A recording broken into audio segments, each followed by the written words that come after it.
పావురం దగ్గరికి వచ్చేసరికి పావురాన్ని నాది అని దేవుడు అంటాడు.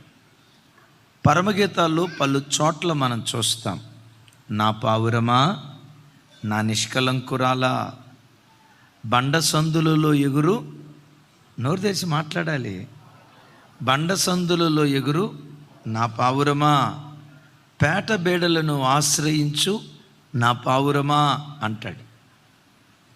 దేవుడు ఆ పావురాన్ని సంబోధించేటప్పుడు ఓ పావురమా నిష్కలంకురాలా, ఓ పావురమా బండ సందులలో ఎగురుదానా అని ఓ పావురమా అని అనొచ్చు.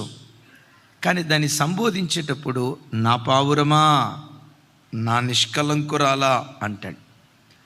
పావురాన్ని నాది అని దేవుడు పిలవటానికి కారణం ఏంటో సెకండ్ సెషన్లో 3 విషయాలు పరిశుద్ధాత్మ దేవుడు మాట్లాడారు.